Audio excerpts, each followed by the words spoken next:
नमस्कार दोस्तों, तो आज स्वागत है आपके हमारे डे 4 के पार्ट 2 के वीडियो में। जैसा कि पहले वीडियो में देखा था कि हम फंसिपन पीक केबल कार के अपर हिस्से पे आ चुके थे और अब हम लोग यहाँ से जा रहे हैं फंसिपन पीक, जिसकी हाइट 3147 मीटर है और अभी मैं जहाँ पे खड़ा हूँ उसकी हाइट अप्रोक्सीमेट 3000 मीटर है। और यहाँ से फंसिपन पीक तक की जाने के लिए हम लोग स्टेयर्स का यूज करेंगे। अप्रोक्सीमेट 600 to 700 स्टेयर्स हैं। यहाँ पे आने के बाद ऐसा फील हो रहा था जैसे मैं काफ़ी ठंड लग रही थी और हवा तो इतना तेज़ चल रहा था। तब जा कर के मैंने अपने फेस को कवर किया और जैसा कि आप देख रहे हैं चारों तरफ बादलों से ढका हुआ है। ऐसा फील हो रहा है जैसे हम बादलों के ऊपर चल रहे हो। और ये काफ़ी अच्छा हुआ कि मैंने हनोई से एक जैकेट ले ली थी, अदरवाइज़ यहाँ पे तो ठंड से सच में मेरी हालत ख़राब हो जाती।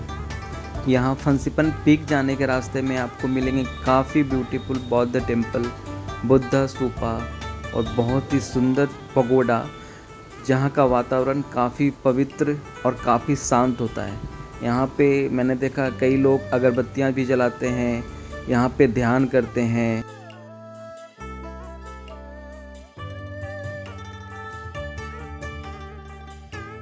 और जैसे जैसे हम ऊपर की तरफ जा रहे थे हमारे स्टेयर्स का काउंट जो था वो कम होता जा रहा था। और यहाँ से दो साइड था, एक राइट एंड लेफ़्ट, बट दोनों साइड सीधा फंसिपन पीक को ही जाता है, या तो आप राइट जाओ या लेफ़्ट जाओ। और हाँ, अगर आप स्टेयर्स का यूज नहीं करना चाहते तो यहाँ से केबल कार भी जाती है। आई थिंक उसका 75,000 डोंग था, बट हमने सोचा कि यार पैदल ही चलते हैं। और इस जगह पे आने के बाद तो इतना हवा तेज़ चल रहा था, एक टाइम तो ऐसा लगा कि मेरा कैमरा उड़ गया, बट थैंक गॉड बच गया था। बट यहाँ पे ऐसा फील हो रहा था कि चारों तरफ बादल, कुछ नहीं दिख रहा था, मतलब एकदम अंधेरा सा बस।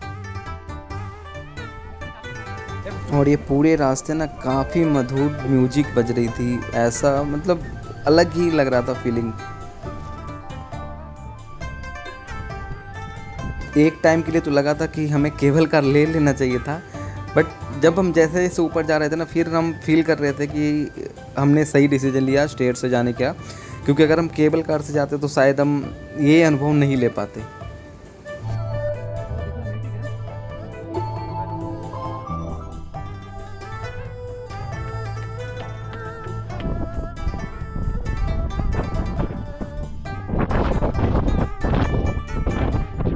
और जैसे जैसे हम ऊपर की तरफ जा रहे थे हमारा एक्साइटमेंट लेवल और भी काफ़ी बढ़ रहा था, क्योंकि हम जो फंसिपन पीक है, मैंने जैसे बताया था कि टोटल 5 कंट्री है, उसका हाईएस्ट पीक है। इंडो चाइना की छत भी बोलते हैं इसे।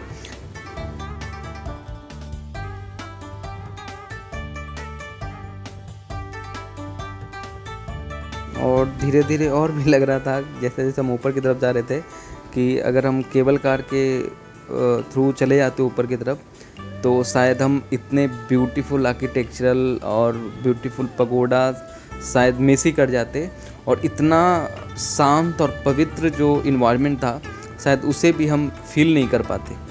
और एक बात ये भी है कि आप अगर आध्यात्म में विश्वास रखते हैं तो ये जगह सच में आपके दिल को छू जाएगी, क्योंकि यहाँ पे बैठकर थोड़ी देर और अपनी आंखें बंद करके जो शांति महसूस होती है ना, उसे सच में शब्दों में बयान नहीं किया जा सकता, जैसा कि मैंने फील किया था यहाँ पे।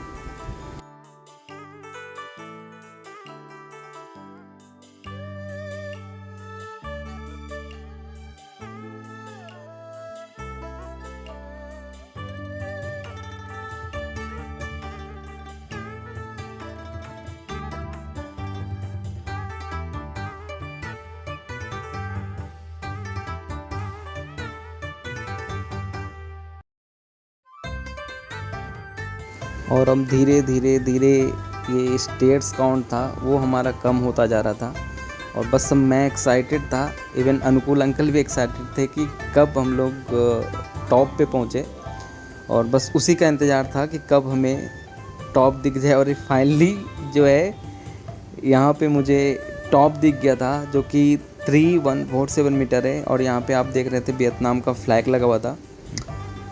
और यहाँ पे वाह, I can't explain my feeling कि यहाँ पे आने के बाद कितना अच्छा फील हुआ था हमें। यहाँ बस चारों तरफ हमें बादल ही बादल दिख रहे थे और वो सामने वियतनाम का फ्लैग था, वो भी एकदम धुंधला सा दिख रहा था। और यहाँ पे आकर के वियतनाम फ्लैग लेकर के फ़ोटोज़ क्लिक करना और वीडियो बनाना यहाँ तो बनता है। यहाँ पे खड़े होकर जो अनुभव होता है उसे शब्दों में बयान नहीं कर सकते। चारों तरफ बादल, एक प्यारी सी ठंडी हवा और एक अलग सा सुकून, जैसे कि आप दुनिया की हलचल से ऊपर एक अलग ही दुनिया में हो।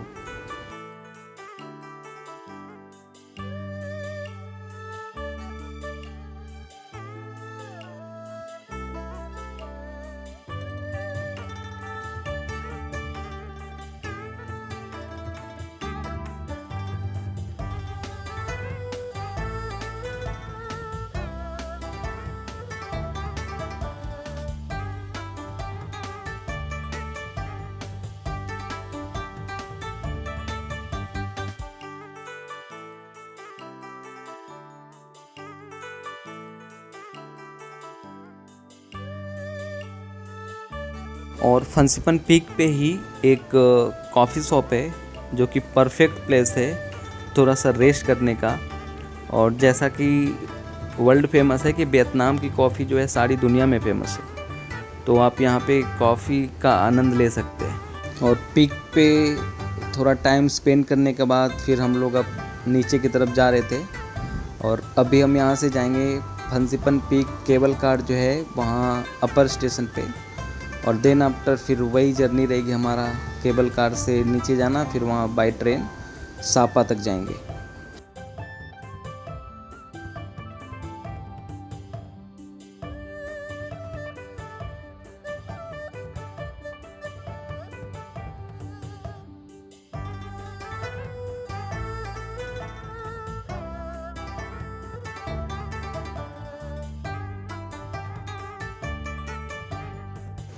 भाई इतनी मेहनत करने के बाद पेट पूजा तो बनता है, तो हमने यहाँ पे कुछ ब्रेड्स थे, सॉरी केक था, फ्रूट केक, तो हमने वहाँ पे खाया। उसके बाद फिर हम लोग आ चुके थे फंसिपन केबल कार स्टेशन की तरफ, जो कि हमें ले जाएगी फंसिपन केबल कार लोअर स्टेशन।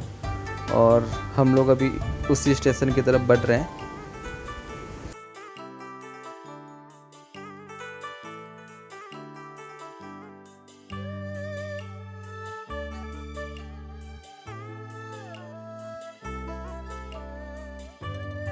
और फाइनली हम आ चुके थे केबल कार में।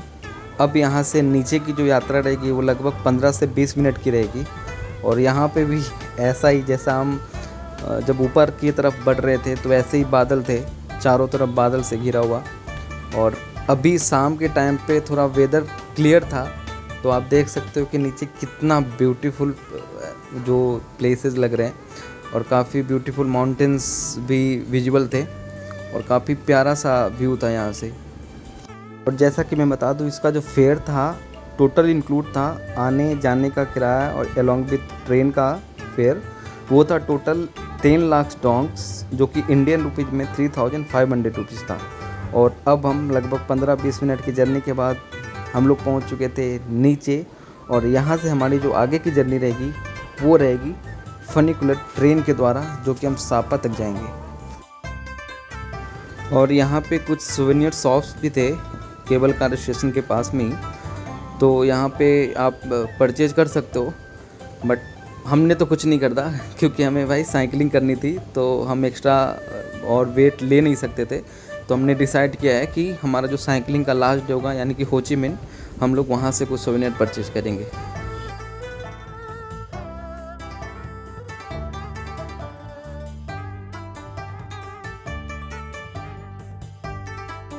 और फिर हम लोग आ चुके थे फनिकुलर रेलवे स्टेशन की तरफ, जो कि सामने ट्रेन लगी हुई है, वही जाएगी वापस सापा। और यहाँ पे हमने अपनी टिकट चेक कराई और ट्रेन की तरफ बढ़ा था। और हाँ, टिकट आप लोग परचेज या तो यहाँ पे आकर के डायरेक्टली काउंटर से परचेज कर सकते हो, या तो इनकी ऑफिशियल वेबसाइट है वहाँ से भी आप परचेज कर सकते हो ऑनलाइन टिकट। तो हमने तो इनके ऑफिशियल वेबसाइट से परचेज किया था। और इस फनिकुलर ट्रेन का लुक भी काफ़ी खूबसूरत था, एकदम विंटेज सा लुक आ रहा था। और इसकी यात्रा एक्चुअली ज़्यादा नहीं, 2 से 3 मिनट की है। बट जब आप फंसिपन पीक जाते हो और आते हो तो फनिकुलर ट्रेन से जो यात्रा होती है वो यात्रा को और भी रोमांचक बना देती है। और जो कि ये छोटी सी ट्रेन है और जो माउंटेन के ऊपर जो रेल की पटरियाँ होती है उनके ऊपर चलती है। और अगर आप सिर्फ फनिकुलर ट्रेन की यात्रा करना चाहते हो तो इसका जो फेयर है 1 लाख डोंग है, और आई थिंक इंडियन रुपीज़ में आप मान के चलो 350 रुपीज़ के अप्रॉक्सीमेट आएगा।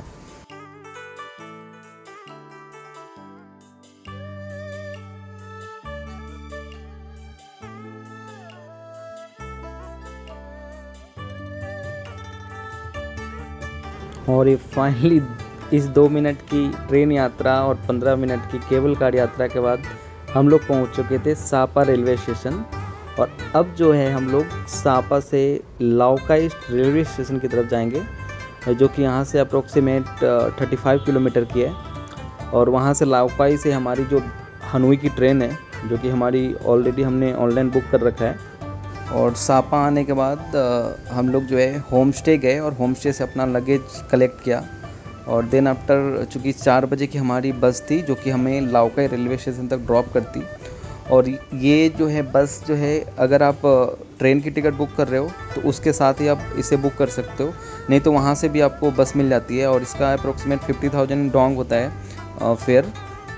और लगभग 1.5 घंटे की जर्नी के बाद हम फाइनली पहुंच चुके थे लाओकाई रेलवे स्टेशन। और यहाँ से हमारी ट्रेन थी रात को 9 बजे हनोई के लिए। तो हमारे पास क्या 3 घंटे एक्स्ट्रा टाइम था, तो हमने सोचा कि थोड़ा एक्सप्लोर ही किया जाए। तो वहाँ पे मैंने पास वाले ने हमें बताया कि यहाँ पे ही पास में आई थिंक 2 किलोमीटर बाद ही चाइना का बॉर्डर है। तो फिर हम लोग वहाँ से वियतनाम और चाइना का बॉर्डर देखने के लिए चले गए। और यहाँ पे एक रिवर है नामथी रिवर, जो कि दोनों देशों को अलग करती है। नामथी रिवर के इस साइड वियतनाम और उस साइड चाइना। जैसा कि आप देख रहे हैं जो सामने जो लाइटिंग जो बिल्डिंग दिख रही है वो ऑफकोर्स चाइना ही है, और हम हैं अभी खड़े वियतनाम में।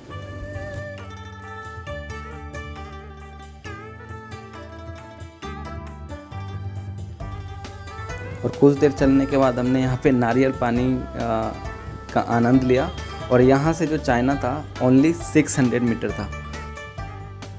और हम फाइनली पहुँच चुके हैं वियतनाम के लाओकाई सिटी और चाइना का हिकोई सिटी।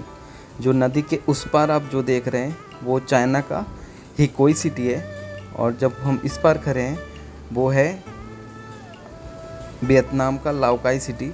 और ये जो ब्रिज है ये दोनों कंट्री को जोड़ती है, जिसे फ्रेंडशिप ब्रिज भी बोलते हैं। और इस रिवर का नाम है नामथी रिवर। बॉर्डर के पास थोड़ा टाइम स्पेंड करने के बाद फिर हम लोग फाइनली आ गए थे लाओकाई स्टेशन। और चूँकि हमारी ट्रेन रात को 9 बजे की थी तो हमने वहाँ के पास की शॉप में थोड़ा रेस्ट किया। और यहाँ के रेलवे स्टेशन का एक रूल मैंने देखा कि जैसे अपने इंडिया में होता है कि कभी भी आप रेलवे स्टेशन पे जाओ और वेट करो, बट यहाँ पे ऐसा नहीं होता है। जब ट्रेन का जो टाइमिंग होता है उससे मैक्सिमम 15 मिनट्स पहले आपको एंट्री दी जाती है प्लेटफॉर्म की तरफ, और तब तक आप बाहर ही आपको वेट करना होता है। और फाइनली हमारे ट्रेन का अनाउंसमेंट हो चुका है और गेट भी खुल चुकी है। और अब हम लोग जा रहे हैं इसी ट्रेन से हनोई की ओर, जिसकी जर्नी होगी 8 घंटे की। और आज सच में काफ़ी थक चुके हैं, अब तो बस जा कर के ट्रेन में आराम करना है। और फिर मिलते हैं कल अगले दिन हनोई से हमारी जो साइकिलिंग होगी उस वीडियो के साथ। तब तक के लिए गुड नाइट, टेक केयर।